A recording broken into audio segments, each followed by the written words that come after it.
Ravi de vous retrouver au compte de ce journal et merci de choisir la télévision Al-Nos pour vous informer. Dans le cadre de la deuxième phase de transition, une équipe de la radio et télévision Al-Nos est allée ce 18 octobre 2022 à la rencontre du conseil à l'économique du président de transition, Hassan Diamoul Bakri. Ce dernier invite la population au sens du patriotisme. Suivez, il est au micro d'Idriss Ismaël. En tant que conseiller, en tant que citoyen, je vais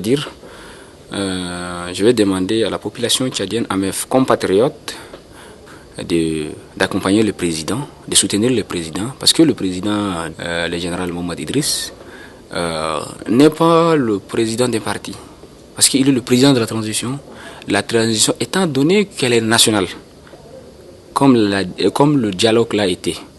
Donc je vais demander à mes frères, à mes compatriotes, à mes sœurs tchadiens d'accompagner le président. C'est leur fils, c'est un Tchadien. Donc d'accepter d'accompagner pour l'intérêt du Tchad, pour l'intérêt supérieur de la nation, parce qu'il n'est pas un politicien, pour le moment. Donc je vais demander à la population d'être consciente.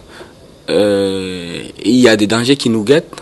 L'insécurité aux frontières, par exemple en Libye, en RCA, les pays qui nous entourent, il y a les Boko Haram partout.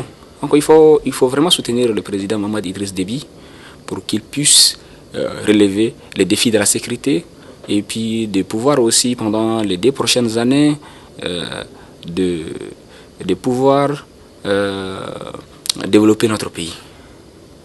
Donc je leur demande cela et nous sommes tous les mêmes. Personne ne dépasse personne. Nous avons le même sang qui coule dans nos veines, même si quelquefois nous ne sommes pas d'accord sur certains points. Nous aussi nous avons des divergences, par exemple religieuses, politiques. Tout ça là, il ne faut pas que ça nous divise. Chacun est libre d'avoir ses opinions politiques. Chacun est libre d'avoir sa religion.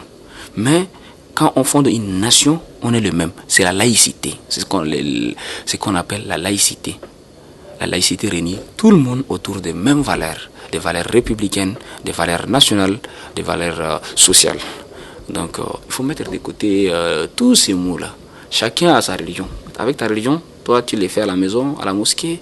Quand tu vas devant les affaires de l'État, non, il ne faut pas amener ta religion, ni ton appartenance ethnique ou sociale. Donc nous sommes les mêmes, nous sommes les fils d'une même nation, le même père, la même mère, qui est notre pays, le Tchad, notre patrimoine commun. Dans une interview accordée à la radio et télévision Al-Nos le 18 octobre 2022, le secrétaire général de la Confédération libre des travailleurs du Tchad, Brahim Bessé, s'est prononcé sur la situation politique du pays, notamment les résolutions sur la forme de l'État et le nouveau gouvernement mis en place. Suivez, il est au micro de Donatien Rakindan. Le Tchad, c'est pas 2-3 personnes, c'est 16 millions d'habitants. Donc ceux qui ont pris part à la conférence, ils ont un mandat de ces 16 millions-là. Ils ont parlé au nom de ces 16 millions-là. Mais maintenant, c'est les autres qui protestent, c'est leur droit de protester. Mais maintenant, ce qu'ils vont nous partager, c'est les urnes. Quand on va aller aux urnes pour faire le référendum, ceux qui vont voter oui ou non, quelle forme de l'État qu'ils vont voir. Maintenant, si on va aux urnes pour voter le présidentiel, ça dépend de chacun pour aller voter ou ne pas voter. C'est un droit. Vous pouvez l'exprimer, vous pouvez ne pas l'exprimer. Vous pouvez voter ou ne pas voter. Ça, c'est un droit. Maintenant, comme on a dit à la conférence, l'homme qu'il faut à la place qu'il faut. C'est ça ce qui est important. Maintenant, ce gouvernement est tenu de pouvoir faire un toilettage, de mettre l'homme qu'il faut à la place pour qu'on aille au référendum. La montée des eaux des fleuves, appelée période de crue, constitue son chemin après les quartiers comme Walia, Sabangali, Ngeli et autres. Les marchés à 1000 situés dans la commune du 5e arrondissement se trouvent également sous l'eau. Les goudrons qui longent les marchés côté est est englouti par l'eau, rendant la circulation non praticable. À pied, à moto, les passagers sont obligés de traverser malgré eux pour vaquer à leur occupation. En cette période de crue, certains quartiers de la capitale sont inondés. Une équipe de la rédaction a attendu son micro ce 18 octobre 2022 au docteur Ngomba Diabe qui nous parle des causes du paludisme et des mesures à prendre afin de réduire le taux du paludisme. Suivez, il est au micro de Donatien Rakinda. Mais si vous vivez dans un endroit où il y a des mares, des caniveaux qui ne sont pas fermés, dès que l'eau commence à stagner, les moustiques se développent. et le Pali vient. Mais quand le Pali vient dans la concession, le Pali ne va pas choisir une femme, le Pali ne va pas choisir un homme. C'est tout le monde qui a attaqué. Donc on a l'impression que tout le monde tombe malade en même temps, mais c'est parce que les piqûres aussi de moustiques viennent en même temps. Là, par rapport à la montée des eaux actuelles, hein, mais le Pali va perdurer. Vous voyez qu'en saison sèche, là, il y a peu de moustiques. Mais là où il y a de l'eau stagnante, et ça, c'est pas seulement le travail de la mairie, la population doit participer, et bien les moustiques vont se développer. Et quand les moustiques se développent, et bien le palu arrive.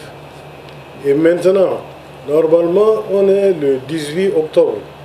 Le palu doit être à la fin. Mais ça va continuer parce que l'eau stagne partout maintenant.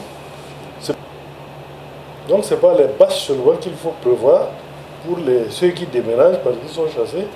Mais il faut préparer aussi les moustiquaires et les produits pour traiter le paludisme. Ici, on vous conseille d'être sous des moustiquaires imprégnés de longue durée d'action. Mais il y en a qui utilisent ces moustiquaires pour aller pêcher. Vous comprenez? Donc mettez-vous sous les moustiques. Ceux qui peuvent acheter des anti-répulsifs, des répulsifs, qui peuvent chasser les moustiques.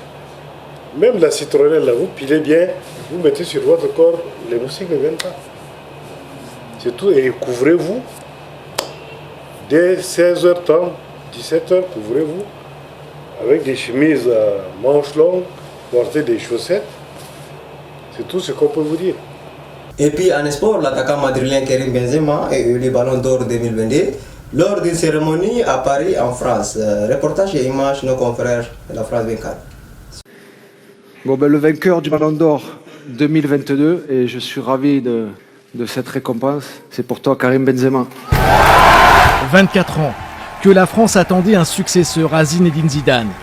Ovationné, Karim Benzema décroche le Graal, son premier Ballon d'Or, remis en main propre par son idole et mentor. De voir ça devant moi, c'est une fierté. Je repense à quand j'étais petit, tout le travail où j'ai jamais lâché. C'était un rêve de gamin comme tous les gamins. Un sacre